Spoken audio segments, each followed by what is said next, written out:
Good evening, fans, all two of you. Today's discussion will be concerning what happens when you take a mediocre script and you attach it to someone who has heat. Often the result is that the film is just crap. You know, we, the general American public, know why these movies fail.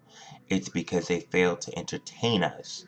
And so there are a few things that I want to share with the nameless Hollywood executives out there who make movies like The Green Lantern, which we'll discuss shortly, and wonder why they fail. I don't know who you're getting for your focus groups. I don't know who's testing these films for you, but you need to hire a company that has a little more integrity or common sense. Okay, so let's begin. What did I find wrong with The Green Lantern? First of all, the writing was bad. The writing was really bad. It didn't have any real character development with any of the leads. The main character was intensely unlikable throughout the majority of the film. Uh, you know, the villain wasn't a villain. There was no real, sense of fear from the audience of what this guy might do. There were no real stakes in the entire movie. And when you're creating a big, huge action movie like The Green Lantern, there's got to be stakes. Is what makes the audience invest. You know, the first and second Spider-Man were brilliant at that. I mean, you felt the stakes. You felt that Spider-Man could actually die, even though you knew that he wasn't. When he got his ass kicked and tossed around New York City, I mean, you were on the edge of your seat. And Green Lantern just failed on those levels. Here's the bigger problem.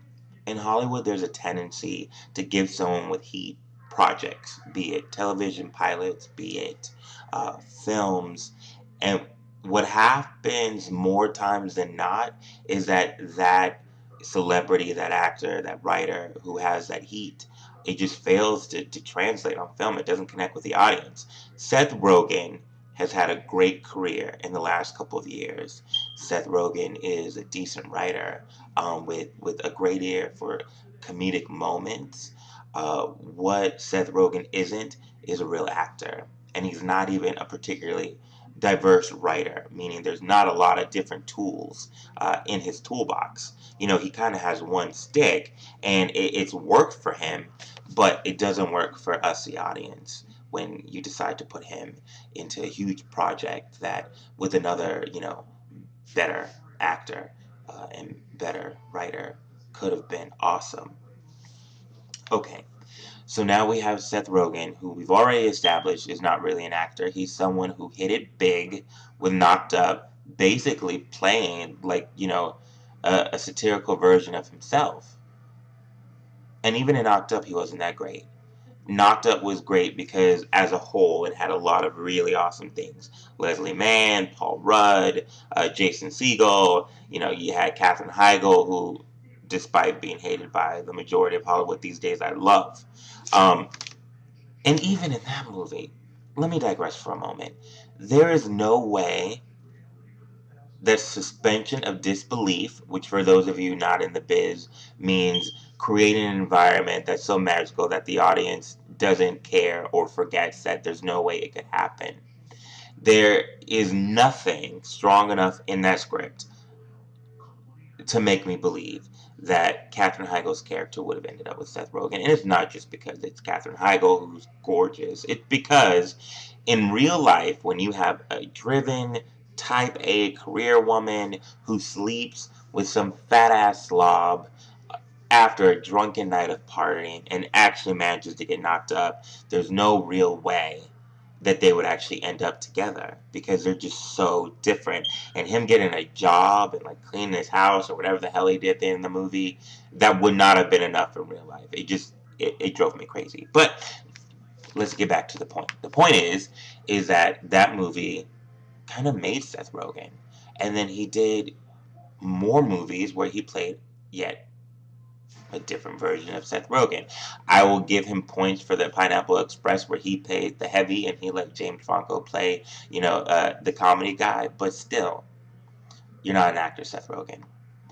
I don't believe that you treat acting as a craft. I don't believe that you studied acting. I don't even believe that you necessarily take it seriously. I think that you enjoy writing funny shit. And you found a lot of people who enjoy what you write. And maybe you and your agent and the executives had decided to greenlight this movie confuse that with real ability. But you kind of need it as an actor. When we're investing in a story and you're the leading man, it's kind of important that we believe that you are this character and not just a slimmer version of yourself. So you were the major problem with the Green Lantern. Why were you the major problem? Because your character was an asshole. Completely unlikable. His dad pops the head off an action figure, and for that he hates him for life. And, he lives his life recklessly and irresponsibly, and he lives in the guest house of his father's mansion. And he really is just a more well-off loser, His father dies, and he doesn't seem particularly sad. You don't even really believe that there's some kind of internal conflict about his feelings with his dad. The first thing he does is to fire his father's staff, and then demand that they bring the guy back because he makes his espresso just the way he likes it. Such a douchebag move that you have to wonder why no one read it or saw it in the dailies and said, wow, this really makes your character unlikable. The next thing he does is saw off the head of his father's statue because, hey, he wants to be wild and crazy. And then for no real reason at all, they decide to become superheroes, crime fighters, with the added twist that they're going to masquerade as criminals in order to fool the real criminals and be good guys. Stupidest hook I've heard of in years. Doesn't play on screen. Pretty ridiculous. No real reason why this guy's gonna go out and put his life on the line. His sidekick Kato, total badass. His character, total stereotypical rich white guy who's gonna let his minority sidekick do all the real heavy lifting, and the one who's actually putting himself in danger, and he just kind of takes the credit. I cannot emphasize how deeply unlikable this character was. Whole movie was crap. Christopher Waltz, love him, great actor, killed it in Glorious Bastards, total waste of his talent. I really hope they paid him well. Cameron Diaz, super funny, super hot. Can't wait to see her in Bad Teacher. She's done dramatic stuff that's really good. My Sister's Keeper, she was excellent. The woman is clearly a star. This was a bad project for her. I can clearly see the notes that she gave the director and producers. She wanted the character to be, a real brain and have her own career interest, and not just to be like the romantic lead and be Seth Rogen's girl, but to be almost like a third member of the Scooby Gang. I get it. It just didn't work. You didn't sell it. The script wouldn't allow you to sell it. I hope the money was great, because it was the only reason to do this movie. They frankly could have gotten anyone to play that role, and it would have been equally as bad. If a novice screenwriter had written this script, it almost certainly would have got passed on by everyone in Hollywood.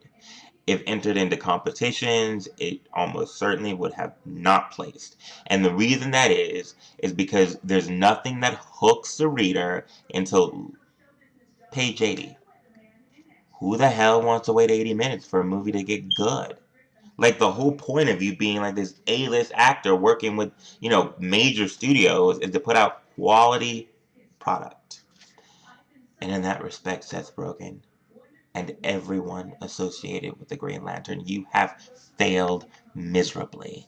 And I am deeply disappointed, because I have faith in you, Hollywood. You can do better. Seth Rogen, take an acting class.